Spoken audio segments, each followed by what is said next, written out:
Good morning. It is Monday, July 28th. We got lots of interesting things to talk about today. I took a day off, which was awesome. The weather has been continuing to do what it does, and it's because of this. We have right now, we got this parent low, which has been responsible for hugely responsible for our cooler than average winter or summer, winter. We have heat out here, 170 million people under heat warnings, heat advisories. We've got prolific smoke coming off the Canadian plate. This doesn't pick it up. Well, it kind of picks it up a little. It's infrared satellite. But there's smoke. We'll look at the smoke models. And then we'll look at a live camera from Las Vegas, because it's going to be hot there. Look at a live camera from Redding, because it's not going to be that hot there for Redding. We go to the Sundial Bridge live, because I didn't know much about it, but now I do. The Sundial Bridge, you ask. If you're Southern California, like, what is he talking about? But Northern California, you probably know it. It's in Redding, California, designed by Santiago Calatrava. I think I said that right. We're also going to go do some nature snacks. We're going to look at surf. We're going to look at the bears. I also wanted to read you a couple of these things. So we're going to do a lot. But here's what you need to know about the weather. You know what you got today? It's what you're going to have tomorrow. And then Sunday. And then as we get to Monday, Tuesday, it warms up a little bit, but not much. So there's no big changes. We'll look at fires, we'll look at air quality, the whole bit. It sounds like a lot. It's overwhelming when I think about all the stuff we're going to try to do here. But we are going to do it. Okay, so I want to do this. Hi, these are comments, and I've told you before that the comments I get from you guys, and you're a pretty bright crowd. I get a lot of really interesting nuggets and just boots on the ground, because that's what I always say about weather. That's why we're doing this, so you can learn to do your own weather, because you're a data point. Your house, where you live, I'm a data point. Then we take into consideration all this stuff, and you go, I don't know your neighborhood. I don't know the hills around your house. I don't know if you're around a lot of concrete or trees, where you've got a very unique climate where you live, I guarantee it. And so you want to understand this basic weather stuff so that you can make a forecast. You don't have to use your iPhone. And you don't have to depend on TV, radio, or internet. Yeah, true. Or me, to give you a good weather forecast. Because we're never going to be accurate to where you need to be for certain things that come up. So, hi, I live in... this is from Virginia Animal Whisperer. And she's got a black cat as her, what do you call it, profile pic, which is good. Hi, I live in San Francisco, forever, sadly, in parentheses. And the weather here sucks this July. Gloomy and damp almost every day. I go to Marin for warm sun. I went to San Rafael last Friday and it was sunny, hot. Shop in Mill Valley and Corte Madera and it's sunny and hot. You say it's overcast. I drive through the Robin Williams tunnel. Great friend. I miss him. I actually knew Robin Williams. I didn't know him. I met him a few times. He was awesome. And the sky opens up to beauty. I have to actually find the Golden Gate Bridge in the dense fog to actually cross it to the sun. So that is a testament to how gnarly the winter has been. And then I like this. This was interesting. This is from Dave. He says, just an FYI to add to your excellent segment, Bill, which is, I think that's a little bit over the top, but thank you. There's a rattlesnake vaccine for dogs. Which I guess I knew this because Dad's a veterinarian. It's dirt cheap. It's like $25. It requires an initial shot, then a booster 2 weeks later. So if you live in rattlesnake country like I do, it's a must-have, especially if you have small rodent-seeking terrier-type dogs. Cattle breeds, border collies, Australian cattle dogs, which are awesome dogs, Australian cattle dogs seem to somehow know what they are, what snakes are, and stay away. My cattle dog just barks at them. So I enjoyed that. I like getting some. I get a lot of really interesting, knowledgeable stuff from you guys. So I appreciate that. Here's the low. First thing we're going to talk about is coldest summer in decades. Right now, it looks like it's going to be the coldest summer in 30 or 40 years. 42 years ago, I lived in San Francisco in my van, Volkswagen Eurovan, Vanagon, air-cooled, two-tone brown. Air-cooled's not good, especially when you live inland. But it was a happy homeless because I was in graduate school. But I remember being in San Francisco and going, okay, I'm going to spring for the toll and the gas to get over that bridge and out of the fog, because it was like it is now every day. So I'm getting lots of calls from folks. What's going on? Well, it's in some ways it's not abnormal in the big scheme of things, like 200 years. But in the last 30 or 40 years, we've had some pretty warm or mild summers. So this is maybe a return to, or a shift with the climate changes we're starting to see, maybe a shift back to a little cooler weather pattern. So this low pressure center here is I call it the parent low. It is. In the winter, we would be inundated with water right now because it's set up shop. It's supposed to be a big high pressure here. Anyway, it's responsible for the consistent winds, strong winds, the upwelling. If upwelling is when the warm air gets on the surface, water gets blown away and the cooler water rises to the surface. The cooler water is rich in nutrients, and that's why we might be seeing more whales. It's also much cooler, obviously, so fog forms more easily, and it's the fish love it. That's why it's so.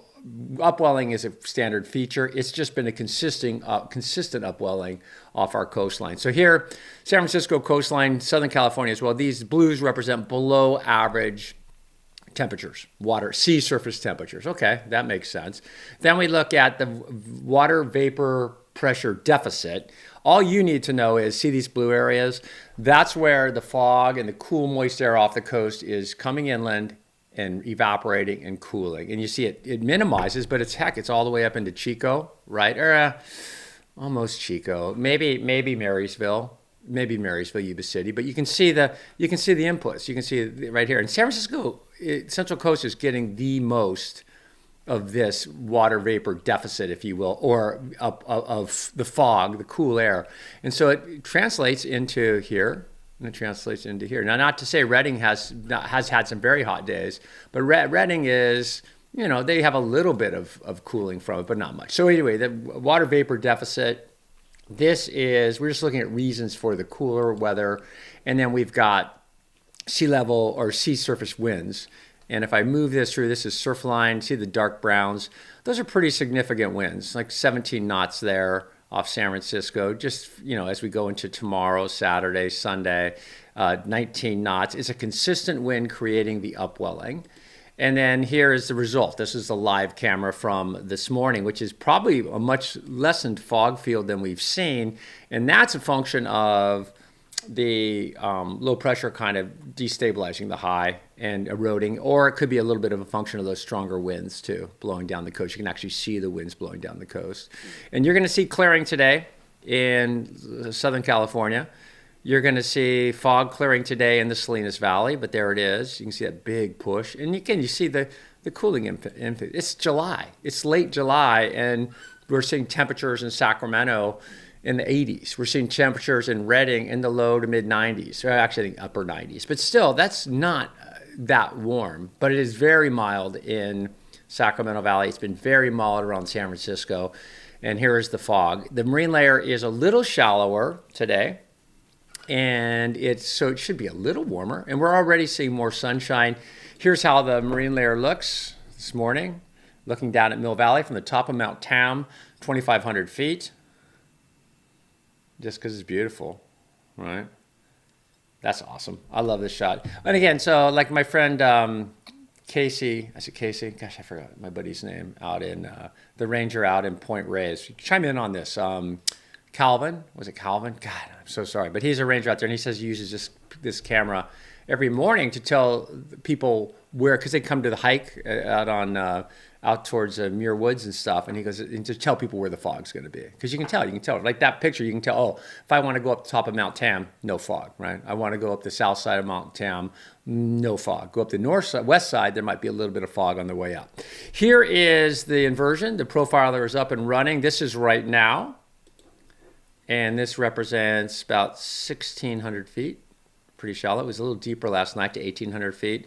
Kind of went away yesterday, or early this morning, and then just some fluctuations. You see how deep it was yesterday. So the marine layer is a little deeper, so we're seeing more fog and low clouds, or more cool air being pushed inland. That is why today in Sacramento, the forecast is about 91 degrees.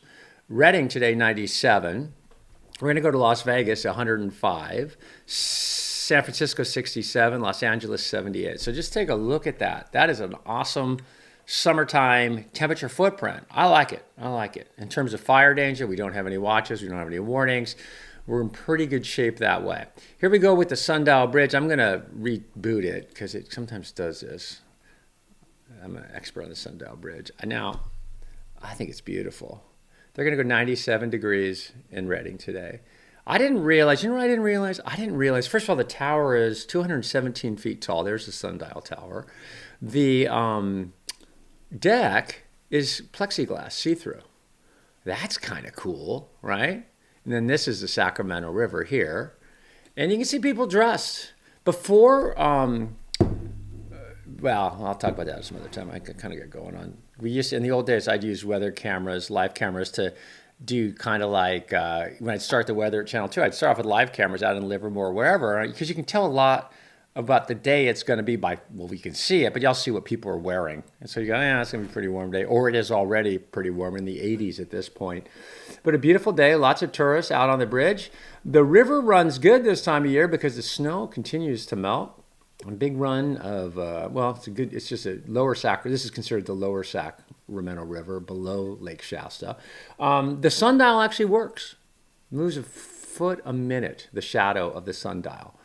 So if you know anything about sundials, I think that's awesome. I think sundials, I think it's amazing that, not amazing, I'm sure, of course, the Greeks I can't remember who figured out the sundial, but it's an awesome kind of a thing. We used to, when we were kids, try to make sundials. Shadow, glass deck. Okay, and the gentleman's name was Santiago Calatrava, who designed it. This is Las Vegas we're coming into here. And I got a love-hate with Vegas. I bet you do. Whoa, wow. So I have no control over the camera. Vegas is going to go, what I say, 107 today? Something like that. Let's see. Vegas is going to go 105. Here we go. There we are.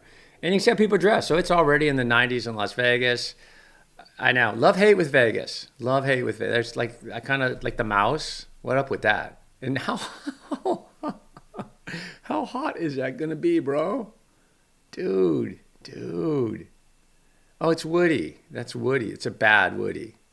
That's going to be hot, though. So I don't know what's going on there. That's out in front of one of the hotels. Again, love-hate with Vegas. I love the resilient. Those guys are resilient down there. I mean, they get the big heat. They get the big storms. It's, and now that they got the Raiders, there's no stomping them. Okay, so we did that. Now we're going to get to the weather. This is the model, the GFS. And I want you to, if you're watching this with me every day, you're going to see, right, nothing changes. So am I changing the forecast from today? No. We're all the way to Sunday, or Saturday afternoon. Wow, it's almost August 3rd, geez.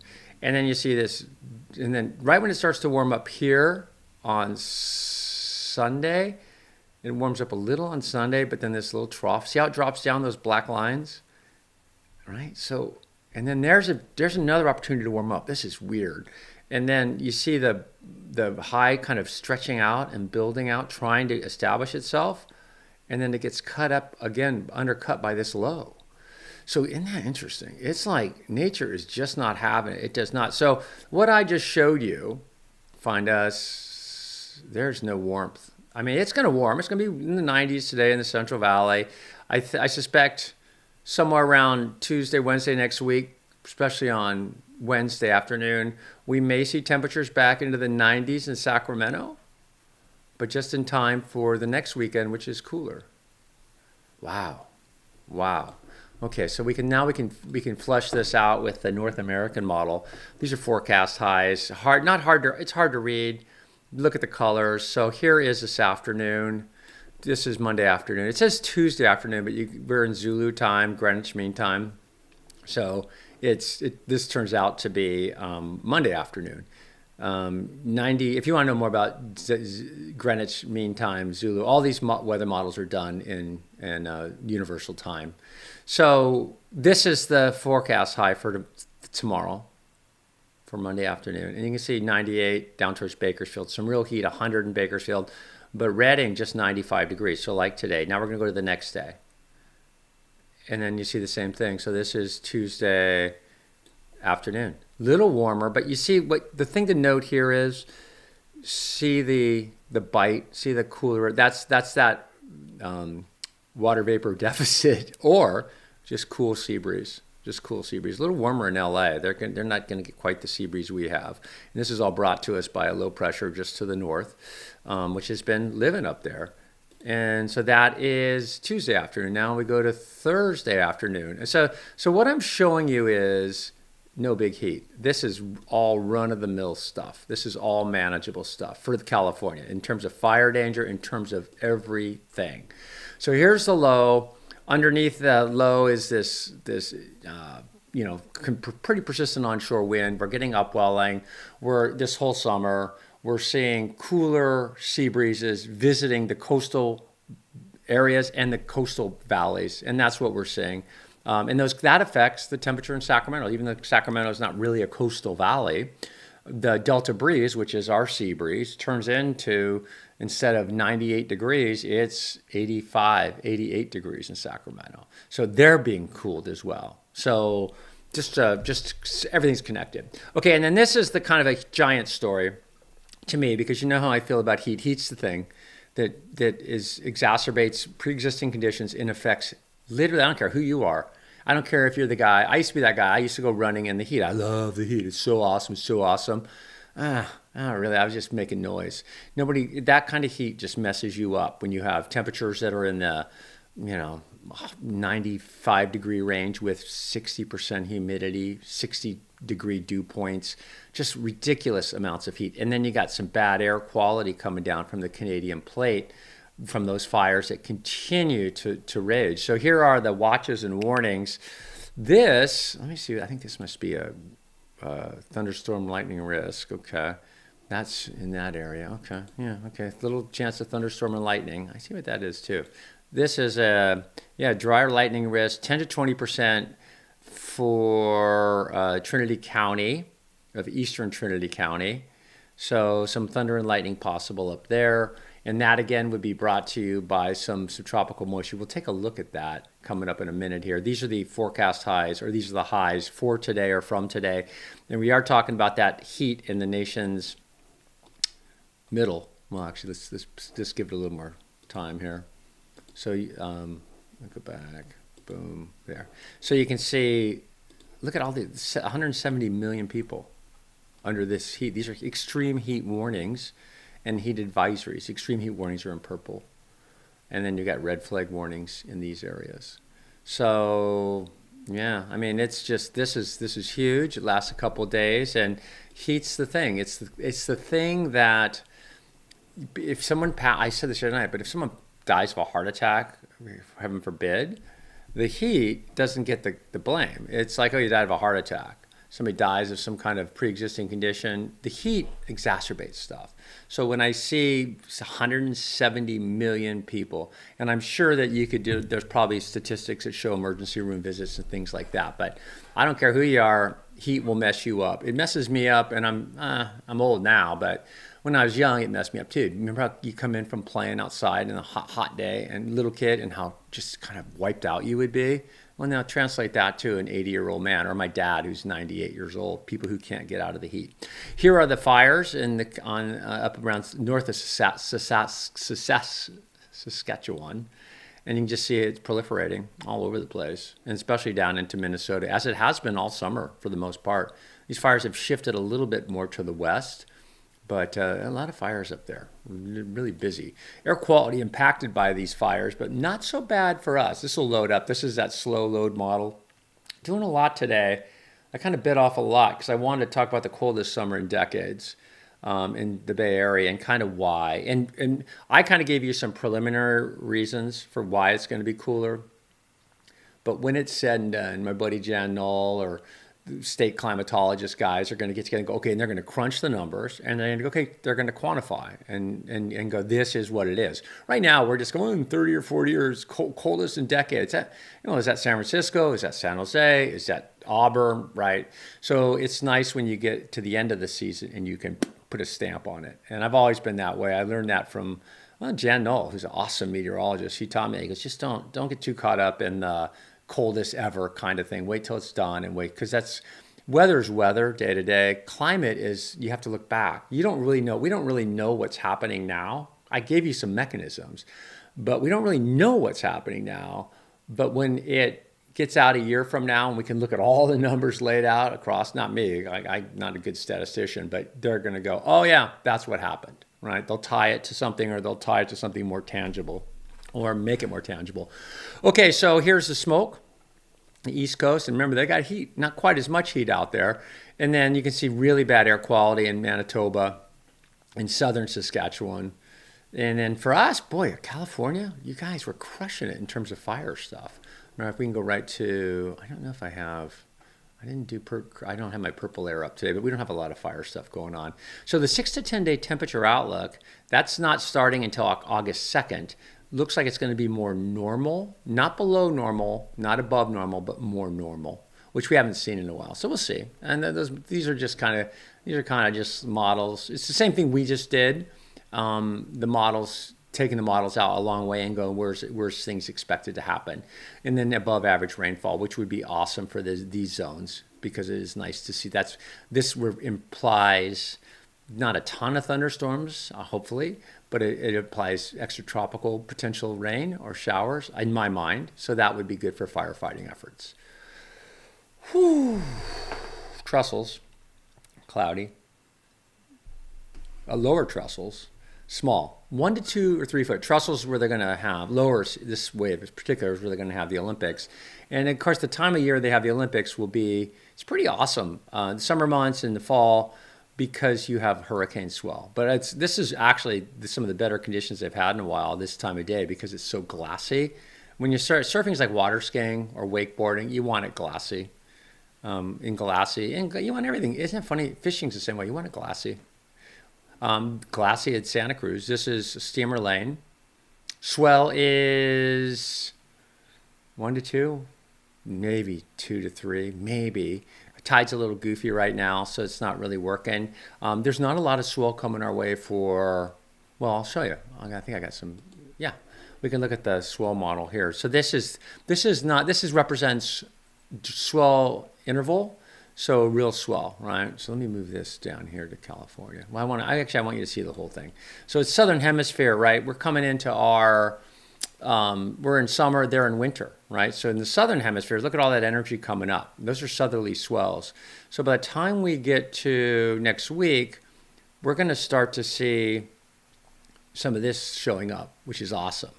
I'm not going to be here for this swell. I'm kind of bummed too, because it's been small, but that's a good little south swell. See the direction. Now, if I showed you this same model in the winter, this is surfline.com. If I were to show you this model, that energy would all be coming from the west and the north. But in the southern hemisphere, where it's winter, all this energy comes up. And the south swell, if you're a fisherman or a diver, gets lit up Thursday, July 31st. So it starts showing up tomorrow, or, on Thursday, this coming Thursday. And I pointed out, because south swells that's a big one down here. Look at this guy. South swells can be really dangerous because they come from a direction you don't anticipate, especially if you're a diver, abalone divers and fishermen, because you're used to going fishing where you fish, and you're used to the prevailing wind and the prevailing swell direction, which is more often westerly. But a southerly swell changes the dynamics of where you're standing on that rock, where you're dropping your crab pot. So I tend to notice, especially on big south swells, this isn't going to be giant, but it's going to be good size. People get in trouble. Okay, this is Richardson Springs. It used to be a health resort in California. Yeah, and we've talked about this. If you're new to the channel, California was known, especially when they were selling it to the world after the Transcontinental Railroad came in, when they were because they were selling California, right? And, you got to go. Biggest oranges, biggest, smallest mountain range in the world, biggest trees. It was really a sales job, right? It was like, because everybody from the East was like enamored with this magical place, which they should be, because it's awesome. But what sprang up as well was they realized in the urban centers in the East that people were getting sick. Richard Henry Dana, 2 years before the mass, his rich parents put him on a boat to the West Coast in 38. I can't remember when it was. I think it might have been 1838. And 2 years before the mass, best book, one of the best books ever on early California, before the gold rush. But anyway, they would health spas. San Diego's all about health spas. Coronado, I can't remember the name of it, but Richardson Springs, Miss Peterson up in Sonoma County, health spas. geysers, health spas. And so Richardson Springs, I digress. Richardson Springs, where a lot of celebrities used to go. Haley Mills went there, and Errol Flynn when they shot the Robin Hood, the original Robin Hood in Bidwell Park. But anyway, I love this. This is, if you're new to California and you go, where's that? Right? That looks somewhere else. These are all lava flows. This would be Chico Creek if you're looking from Richardson Springs south. Temperature in Richardson Springs today is going to be about 93 degrees, 94. This is Mount Shasta. Doing a lot today. And this is the sun come up, and we're going to see a little moisture. There is that chance of some thunder and lightning, and you'll see that moisture starting to show up now. Hits the mountain, lesser degree. That forces it up. That gets you condensation, which indicates that there is some mid-level moisture, that when the sun starts to heat the ground, the mountain is the canary in the coal mine. It goes, oh yeah, look, boom, there's moisture. We couldn't see it. The moisture was there, but we couldn't see it. Now, if I come back to this camera in 2 hours, the ground's going to get hot, the air is going to rise, and you're going to see it all over the place. So, and chance of thunder showers, red flag warnings up there. This is Bishop. And you know all about Bishop, and you can see it's dry. Again, that looks like that. If you've never been to Bishop or the east side of the Sierra, you got to go. Okay, all right. Nature snacks. We're doing nature snacks. Well, we've been doing nature snacks. Talked about a lot. Yeah, jellyfish. I don't take mushrooms. I don't think you have to. I think you can just, if you watch something like this long enough, you're just going to go, yeah, there's something going on out there, right? It's going to be funny when they determine that the jellyfish, because some of the earliest life, right, on the planet, when they determine that it's like ridiculously smarter than us and it's from some other dimension or something. Because you watch them, right? Come on. That's awesome. Okay. Then we go to Farallon Islands. I was watching this the other night with Pam. That's my wife, who's awesome. But in a 500,000 bird species nest out there. It's the largest Pacific flyway nesting area on the Pacific coast. Puffins, the whole bit. But you can see how many birds there are. It's like snowflakes. If you watch long enough, I mean, it is just birds, birds, and birds. So the Farallon Islands.